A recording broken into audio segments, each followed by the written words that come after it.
प्यारे दोस्तों, आज हम आपको एक सच्चा आंखों देखा वाकया सुनाने जा रहे हैं।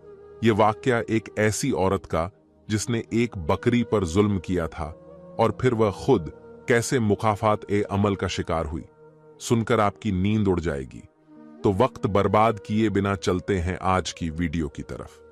ये कहानी इमाम साहब की जुबानी आपके साथ शेयर करने जा रहे हैं। मेरा नाम जुल्करनैन है। मैं पेशे के लिहाज से मस्जिद का इमाम हूं। मैं इमामत के फर्ज अंजाम देने के साथ साथ लोगों को दीन की बातें भी सिखाता हूं। अक्सर लोग अपने मसले मसाइल लेकर मेरे पास आते हैं।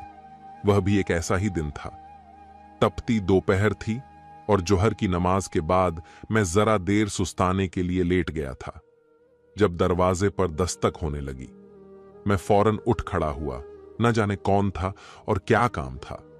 मुझे आम तौर पर मेरे आराम करने के वक्त में वही लोग आते थे जो बहुत ही ज्यादा मजबूर होते थे। मैं किसी को ज्यादा इंतजार नहीं करवाता था। दरवाजा खोला तो सामने एक लड़का खड़ा था जो शक्ल से ही बहुत परेशान नजर आ रहा था। मैंने उसे अंदर ले आया। क्या बात है बरखुरदार, इतने खौफजदा क्यों लग रहे हो? इमाम साहब, मेरी बीवी नहीं मिल रही, वो गुम हो गई है। उसकी बात पर मैं भी परेशान हो गया। क्या हुआ है तुम्हारी बीवी को? कैसे गुम हो गई? क्या किसी ने अगवा कर लिया उसे? एक पल के लिए वह चुप हो गया, फिर कहने लगा, नहीं इमाम साहब, ऐसी कोई बात नहीं है। दरअसल वह बात करते करते रुक गया। क्या? जल्दी से बोलो बेटा, मसला क्या है? मैं पूरी बात सुनने के लिए बेकरार था। वह कहने लगा, दरअसल उसका दिमागी तवाज़ुन खराब हो गया है। वह अक्सर घर से बाहर निकल जाती थी।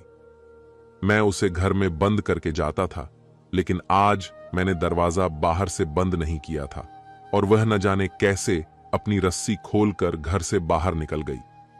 जब मैं घर आया तो पूरा घर बिखरा हुआ था। मेरी बीवी कहीं भी नहीं थी। मोहल्ले के सब लोगों से पूछा, लेकिन कोई उसके बारे में नहीं जानता था कि वह कहां है। तब एक बच्चे ने बताया कि उसने मेरी बीवी को कब्रिस्तान की तरफ जाते देखा था। मैं वहां पर गया, लेकिन कहीं भी नजर नहीं आ रही।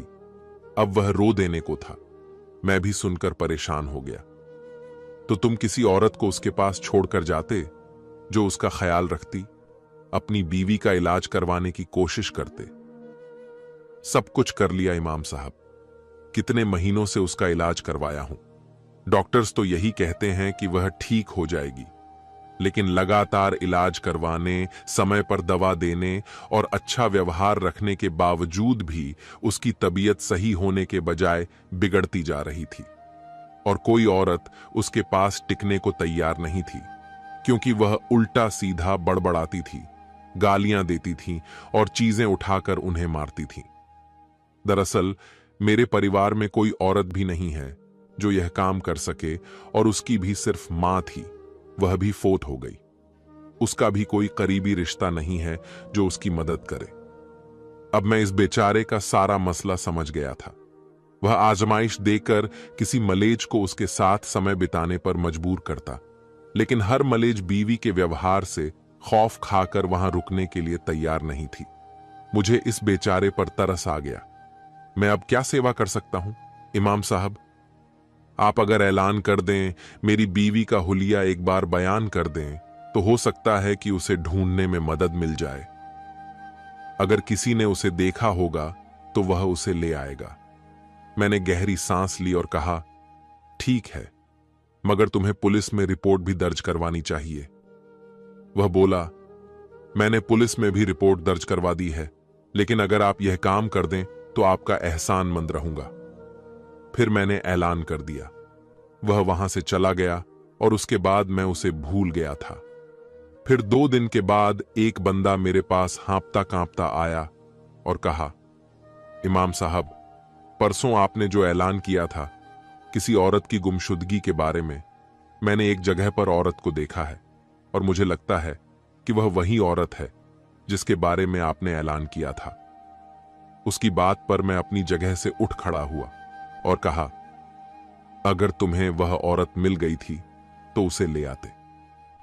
वह थोड़ी झिझक कर कहने लगा, मैं इस औरत को यहां पर कैसे ला सकता था? वह कहीं भी ले जाने के काबिल नहीं है। उसकी बात पर मैं चौंक उठा और पूछा, क्या हुआ इस औरत को? सब ठीक तो है?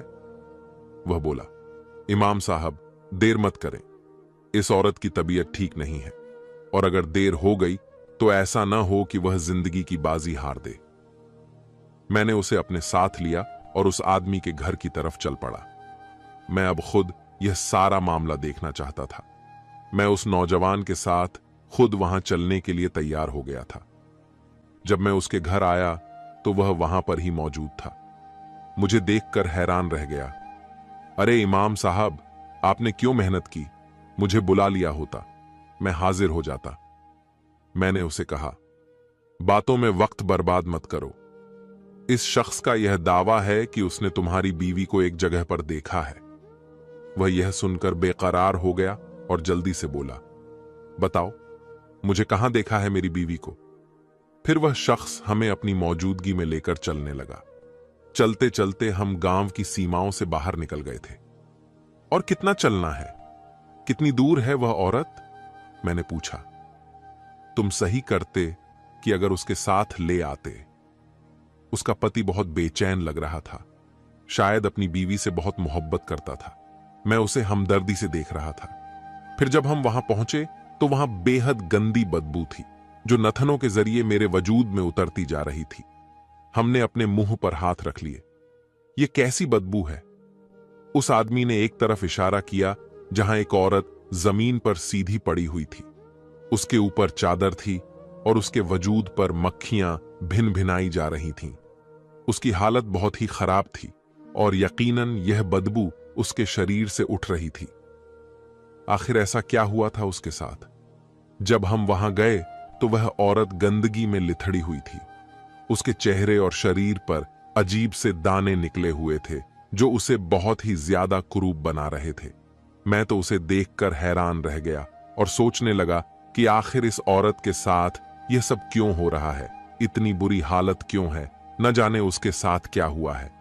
उसका पति उसे देखकर फूट फूट कर रो पड़ा और फिर उसने उसके ऊपर बिछी चादर को उसके वजूद के चारों ओर लपेटा और उसे बाहों में उठाकर चलने लगा।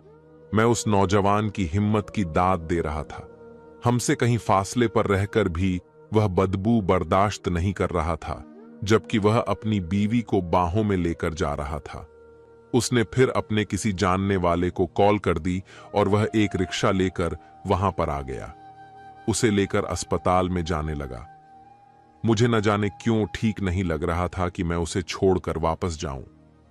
मैं भी उसके साथ रिक्शे में सवार हो गया। वह तशकर से मुझे देखने लगा। मेरे दिल में जिज्ञासा थी कि मैं उससे पूछूं कि आखिर उसकी बीवी के साथ क्या हुआ है, उसका मानसिक संतुलन क्यों खराब हो गया है, यह सब कैसे हुआ। मगर यह मौका इन बातों का नहीं था।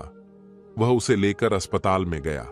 एक के बाद एक अस्पताल में जाने लगा, क्योंकि डॉक्टर उसे देखने पर तैयार नहीं थे। वे कहने लगे, यह हमारे बस की बात नहीं है। आप मरीज को तब लेकर आते हैं जब वह किसी काम का नहीं रहता, और फिर डॉक्टरों को मुर्दा इल्जाम देते हैं कि वे अपने काम को अच्छे से नहीं करते। आप लोगों को शायद अपने मरीजों से मोहब्बत ही नहीं है। फिर जब रिश्तेदार और बाकी लोग बातें सुनाने लगते हैं तो तब आप लोग अस्पतालों का रुख करते हैं। उसकी बात पर वह लड़का शर्मिंदा होकर रह गया।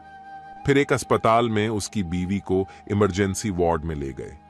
तब मैंने उससे पूछा, तुम्हारी बीवी के साथ क्या हुआ है? क्या वह शुरू से ही ऐसी है? वह गहरी सांस लेकर कहने लगा, नहीं, वह तो बहुत अच्छी थी, बहुत खूबसूरत, बहुत ही ज्यादा नफासत पसंद, मगर एक हादसे ने उसे बदल दिया। ऐसा कौन सा हादसा पेश आया उसके साथ जो यह सब हो गया? मैं अपनी हैरत को छुपा नहीं पा रहा था। कहने लगा, मेरी बीवी हाला थी। बहुत साल के बाद अल्लाह ने हमें यह खुशखबरी दी थी। वह हर वक्त अपने होने वाले बच्चों के बारे में बातें करती थी। डॉक्टर्स ने अल्ट्रासाउंड की रिपोर्ट देखकर बताया था कि हमारे यहां जुड़वा बच्चे होने वाले हैं। यह सुनकर उसकी खुशी से जमीन पर पांव नहीं टिक रहे थे। मैं भी बहुत खुश था। वह अपने बच्चों के लिए शॉपिंग करती, नित्य नई नई चीजें लाती, और उन्हीं दिनों छत से नीचे उतरते हुए उसका पांव फिसल गया था और वह जमीन पर औंधे मुंह गिर गई थी। मैं इस वक्त घर में ही था और अपने कमरे में था। जब यह आवाजें सुनकर मैं भागता हुआ आया तो मेरी दुनिया लुट चुकी थी। मैं उसे लेकर अस्पताल में गया। वह बहुत मुश्किल से जिंदा बची। दोनों बच्चे पेट में ही मर गए थे। मेरे वह दोनों बेटे थे। जब मेरी बीवी होश में आई तो सबसे पहले उसने अपने बच्चों के बारे में ही सवाल किया था। पहले तो मैं उसे टाल रहा, मगर कब तक। अंत में मुझे उसे सच बताना पड़ा कि वे दोनों इस दुनिया से चले गए हैं। तब वह बहुत रोई, चिल्लाई और मैं भी उसे रोते देखकर खुद उसी गम से बेहाल हो रहा था।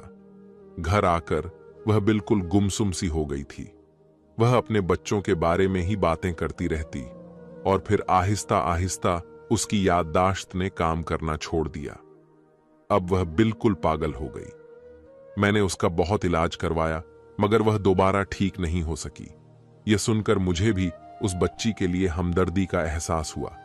कितने दिन ही वह अस्पताल में रही। मैं उसकी बीवी की सेहतयाबी की दुआ करता वापस आ गया। इसके बाद नमाज पढ़ते हुए मैंने यही दुआ की, या अल्लाह उसे सेहत दे दे, उनके घर की खुशियां लौट आए। ये उससे 1 हफ्ते बाद की बात है, जब एक दिन वह लड़का रोता हुआ मेरे पास आया। कहने लगा, मेरी बीवी का इंतकाल हो गया है, आप उसकी नमाज जनाजा का ऐलान कर दें। मैं हक्का बक्का उसे देखता रह गया। कब हुआ यह सब? कहने लगा, कुछ देर पहले ही उसकी तबीयत बहुत ही ज्यादा बिगड़ गई थी। डॉक्टर्स ने उसे बचाने की बहुत कोशिश की, मगर शायद वह जिंदगी ही इतनी लिखवा कर आई थी। वह बहुत टूटा हुआ लग रहा था, बहुत बिखरा हुआ था। मैंने नमाज जनाजा का ऐलान कर दिया और फिर नमाज जनाजा पढ़ाने के लिए मैं कब्रिस्तान में आ गया। मगर जैसे ही मैं उस कब्र की हदूद के पास पहुंचा तो मुझे अपने नाक पर हाथ रखना पड़ा। वहां पर जितने भी लोग थे वह दूर दूर होकर खड़े हो गए थे। सब लोगों ने अपने नाक पर रुमाल रखे हुए थे। बदबू इस कदर नाकाबिले बर्दाश्त थी और मैं हैरान था कि इस बदबू का मुहूर कौन सी चीज थी। तब मुझ पर यह हैरानगी, शर्मिंदगी का एहसास हुआ। सब लोग तरह तरह की बातें बना रहे थे। बहुत ही गुनाहगार औरत है यह, इसके पास तो खड़ा रहना मुहाल हो रहा है। नमाज जनाजा कैसे पढ़ेंगे, हम तो बदबू से मर जाएंगे। इसी तरह की बातें मेरे कानों में भी सुनाई दे रही थीं और मुझे भी लोगों पर गुस्सा आ रहा था। मैंने सब लोगों को खामोश रहने का इशारा किया और फिर नमाज जनाजा पढ़ाने लगा। जब मयत को कब्र में दफन करने की बारी आई तो जैसे ही मयत को कब्र में उतारने लगे तो सबके मुंह से चीखें निकलने लगीं, क्योंकि उस औरत की कब्र में कशर तोल अर्ज जमा हो गए थे और कब्र में आग भड़क उठी। कशत अर्ज बहुत ज्यादा थे। यह देखकर लोगों के रोंगटे खड़े हो गए कि क्या किया जाए। अब सब परेशान थे और वक्त गुजरने के साथ साथ उस कब्र में उन चीजों का इजाफा होता गया। उस औरत का शौहर एक तरफ बुखलाना था। कहने लगा, दूसरी जगह पर कब्र खोदी जाए। गोरख और सब लोग दूसरी जगह पर कब्र खोदने लगे।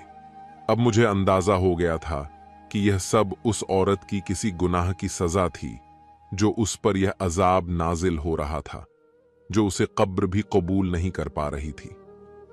मैं उस नौजवान को एक तरफ ले गया और कहा, मुझे बताओ कि क्या माजरा हुआ है, क्या हुआ है तुम्हारी बीवी को, क्या किया है उसने ऐसा। पहले उसका जहनी तवाजन बिगड़ जाना, उसकी यह हालत जिंदा रहकर भी मुर्दों जैसी हो जाना, और यह सब मुझे लगता है कि तुम्हारी बीवी ने कोई ऐसा गुनाह किया है जिसकी सजा के तौर पर उस पर यह अजाब नाजिल हुआ। मुझे बताओ, हो सकता है इस मसले का कोई हल निकल आए। क्या किया है इसने ऐसा? तब वह नौजवान फूट फूट कर रो पड़ा और कहने लगा, इसने एक जानवर पर जुल्म किया था, बेजुबान जानवर पर। उसे तड़पा तड़पा कर मार दिया और शायद खुदा ने उसी गुनाह की इसे यह संगीन सजा दी है। इसके अलावा मेरे जहन में अपनी बीवी की कोई भी बुरी आदत या कोई भी बुरी बात याद नहीं आ रही। शायद यही वजह है। मैं एक तरफ बैठ गया। वो लोग कब्र की खुदाई कर रहे थे और अब मैंने देखा कि बदबू की शिद्दत में इजाफा होता जा रहा था। कितने ही लोग वहां से चले गए थे। सब तौबा इस्तगफार कर रहे थे। सबका कहना था कि औरत बहुत ही गुनाहगार थी। मैं जितना उन लोगों को बातें करने से रोकता, वो लोग उतना ही बढ़ चढ़कर बोल रहे थे। अब इंसान किस किस की जबान को रोके। मैं उस नौजवान की तरफ मुतवज्जा हुआ जिसकी आंखों से आंसू लड़ी की तरह बह रहे थे। फिर उसने मेरी आंखों में सवाल पढ़कर कहा कि आज से 10 साल पहले मेरी शादी बहुत धूमधाम से हुई थी। मैं बहुत खुश था क्योंकि मेरी बीवी मेरी मोहब्बत थी। वो मेरे दोस्त की बहन थी और हम दोनों एक दूसरे को बहुत पसंद करते थे। मेरी अम्मा ने मेरी शादी पर किसी किस्म का कोई एतराज नहीं किया था। उन्हें भी मेरी बीवी से कोई शिकवा नहीं था। वह उन्हें वक्त पर खाना देती, उनकी खिदमत करती और मैं यह सब देख देख कर मुस्कुराता रहता था। महज 2 साल ही मेरी अम्मा जिंदा रहीं और उनकी यह ख्वाहिश थी कि वह मेरे बच्चों को मेरे आंगन में खेलता हुआ देख सकें, मगर उनकी यह ख्वाहिश पूरी नहीं हुई और वह दुनिया से चल बसी। इसके बाद हमारे घर के हालात बहुत ही ज्यादा खराब हो गए थे। मैं एक कंपनी में नौकरी करता था। हफ्ते के दिनों में सुबह सवेरे काम के लिए निकलता था, पूरा हफ्ता वहां रहता और फिर एक दिन की छुट्टी पर वापस आता था। मेरे लिए अपनी बीवी के बगैर रहना मुश्किल था। शादी से पहले की तो और बात थी, मगर अब जब शादी हो गई थी तो मैं अपनी बीवी से दूर कैसे रह सकता था, जो मुझे बेइंतहा अजीज थी। खुदा की करनी ऐसी हुई कि उन्हीं दिनों मेरी नौकरी भी छूट गई। अब जब मैं मुस्तकिल घर में रहने लगा तो मेरी बीवी बजाय इस बात पर गुस्सा होने के उल्टा बहुत खुश रहने लगी। कहती कि मैं हमेशा से यही चाहती थी कि आप हमेशा मेरी आंखों के सामने रहें, हम एक साथ रहें। मुझे पैसे की किसी चीज की हवस नहीं है, बस आप मेरे साथ रहें। और मैं उसकी बातों पर मुस्कुरा दिया करता, कहता पागल मत बनो, अगर मुझे नौकरी नहीं मिलेगी, काम नहीं मिलेगा, हमारे घर के अखराजात कैसे पूरे होंगे। मगर वह कुछ सोचने समझने पर तैयार ही नहीं थी। कहती अब आपको शहर में नौकरी ढूंढने की जरूरत नहीं है, आप गांव में कोई काम ढूंढ लें। फिर उसके कहने पर ही मैंने गांव में मेहनत मजदूरी करने का फैसला किया। गोया कि मैं पढ़ा लिखा नौजवान था और यह काम करना मेरे लिए मुश्किल था, मगर जब तक कोई अच्छी नौकरी न मिलती मैं हाथ पर हाथ रखकर तो बैठ नहीं सकता था। उन्हीं दिनों मेरे एक दोस्त ने मुझे मशवरा दिया कि तुम घर में जानवर पाल लो, एक तो तुम्हें घर का दूध भी मिल जाएगा और दूसरा जानवरों में भी बहुत मुनाफा है, उसमें बरकत होती है। हमारे काफी रिश्तेदार यह काम कर रहे हैं और अब उनके घरों में बहुत खुशहाली है। दोस्त की बात मेरे दिल को लगी। फिर उसी दिन मैं 2 बकरियां लेकर घर आ गया। मेरी बीवी देखकर हैरान रह गई। अरे ये बकरियां आप क्यों लेकर आए हैं, किसकी हैं ये? मैं हंसकर कहने लगा, ये हमारी बकरियां हैं और आज से यही इस घर में रहेंगी। मेरी बीवी का तो हैरत से मुंह खुला का खुला रह गया। कैसी बातें कर रहे हो आप? उसके लहजे में और आंखों में नाखुशी थी। मैंने हैरत से उसे देखा। अरे ये बेजुबान जानवर हैं, तुम्हें क्या करना है? ये एक जगह पर बंधे रहेंगे, मैं खुद उनके लिए चारे का बंदोबस्त करूंगा, उन्हें बाहर लेकर जाऊंगा। तुम पर किसी किस्म की जिम्मेदारी नहीं डालूंगा, तुम फिक्र मत करो। मैं उसे कहता, यह जानवर बहुत मासूम होते हैं, तुम इनके साथ मोहब्बत से पेश आओ और यह तो हमारे लिए बहुत फायदेमंद है। ये दोनों बकरियां हामिला गर्भवती हैं, जल्द ही यह बच्चे देंगी और दूध भी हम लोग घर में ही इस्तेमाल करेंगे। उनके बच्चे मैं बेच दूंगा और जो उनसे पैसे मिलेंगे वह मैं तुम्हें सोने की कोई चीज बनवा कर दूंगा। मैंने अपनी बीवी को खुश करना चाहा, शायद इसी तरह वह उन बकरियों का ख्याल रखना शुरू कर दे, मगर उसका रवैया बिल्कुल भी तब्दील ना हुआ। इसी दौरान मैं मुख्तलिफ जगहों पर इंटरव्यूज भी दे रहा था। जिस दिन मुझे काम से छुट्टी होती उसी दिन मैं शहर जाकर जिस नौकरी के बारे में मुझे मालूम होता मैं इंटरव्यू देकर घर वापस आता। और फिर एक दिन मुझे कॉल आई कि एक कंपनी में मुझे जॉब मिल गई है। मैं बहुत खुश था। जब मैंने अपनी बीवी को यह खुशखबरी सुनाई तो वह मुंह बनाकर बैठ गई। आप ऐसे कैसे जा सकते हैं?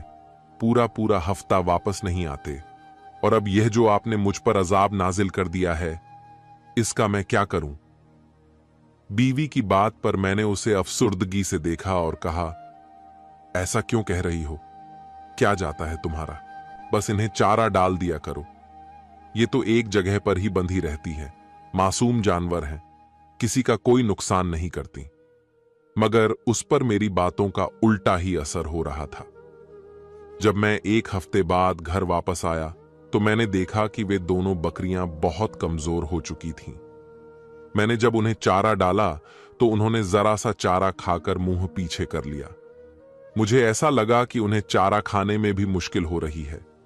मैं समझ नहीं पा रहा था कि उन्हें क्या हुआ है। सोच रहा था किसी डॉक्टर को बुलाकर इलाज करवाऊं, मगर मैं अपने कामों में इतना मसरूफ हो गया कि इसका वक्त ही नहीं मिला। और फिर जब मैं दूसरी बार घर आया तो वे दोनों बकरियां मुर्दा हालत में पड़ी थीं। अरे, ये क्या हो गया इन्हें? इनके जिस्म से बदबू आ रही है, मैंने कहा। मेरी बीवी बेदिली से कहने लगी, मुझे नहीं पता क्या हुआ है, शायद रात को किसी जहरीली चीज ने इन्हें डस लिया होगा। उनके मुंह से झाग निकल रही थी, जिससे मुझे अंदाजा हुआ कि शायद उन्हें सांप ने डस लिया था और वह दोनों हामिला बकरियां मर चुकी थीं। मैं बहुत रोया। मुझे एक तो अपने नुकसान का एहसास था और दूसरा उन बेजुबान जानवरों से मुझे अजीब सी दिल्लगी हो गई थी जो मेरी बीवी नहीं करती थी। मुझे रोता देख वह गुस्से में आ गई। आप तो ऐसे रो रहे हैं जैसे कोई इंसान मरा हो। अब यह मर चुकी हैं। अब यहां पर बैंड डालना बंद करें और इन्हें उठाकर बाहर फेंक दें। इनकी बदबू से मेरा जी मचल रहा है। वह नफरत से उन्हें देखती रही। मैंने कुछ लोगों को बुलाया और उन जानवरों को अपने हाथों से दफन किया जिन्हें मैं बहुत शौक से घर लेकर आया था। कई दिनों तक मेरी तबीयत बेजार रही। फिर धीरे धीरे मैं मामूल पर आ गया। उस दिन मैं अपने काम पर था जब मेरी बीवी ने मुझे कॉल की और कहा, मेरी तबीयत बहुत खराब है, आप घर आ जाएं और मुझे अस्पताल लेकर चलें। मैं परेशान हो गया। शादी को 10 साल हो गए थे और मुझे अंदाजा था कि वह कोई कामचोर या बहानेबाज औरत नहीं थी। यकीनन तबीयत ज्यादा खराब थी। जब मैं उसे अस्पताल लेकर गया तब मुझे यह खुशखबरी मिली कि वह मां बनने वाली है। हम दोनों को यकीन नहीं आ रहा था। कितने समय से इलाज करवा रहे थे और अब जाकर यह खुशखबरी मिली।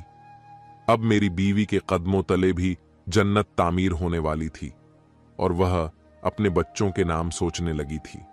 उनके लिए शॉपिंग करती और मुझे कहती, ऐसा ना हो कि जब मेरे बच्चे इस दुनिया में आए तो आप मुझे छोड़कर उन बच्चों से प्यार करने लगें और मुझे भूल जाएं। उसकी इस मासूम बात पर मैं जोर से हंस पड़ा। फिर एक दिन अचानक उसकी आवाज सुनकर मैं कमरे से बाहर गया तो उसकी हालत देखकर मुझ पर कयामत टूट पड़ी। मुझे अंदाजा हो गया था कि हमारे घर में खिलने वाली कली पहले ही मुरझा चुकी है। मैं उसे रोते हुए अस्पताल लेकर गया। डॉक्टर ने कहा, बीवी या बच्चों में से किसी एक की जान बचाई जा सकती है। मैंने बीवी को बचाने को कहा। जब मेरे सामने वह दोनों बेटे मुर्दा हालत में आए तो मैं बुरी तरह टूट गया।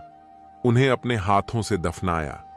जब बीवी को बच्चों के बारे में बताया तो वह गुमसुम हो गई, मगर इसके बाद वह पागलों जैसी हरकतें करने लगी। वह हर वक्त उसी जगह बैठी रहती थी जहां पर मैं बकरियां बांधा करता था, जबकि वह उन बकरियों से नफरत करती थी। फिर भी वहां बैठना उसके लिए मायने क्यों रखता था, मैं समझ नहीं पा रहा था।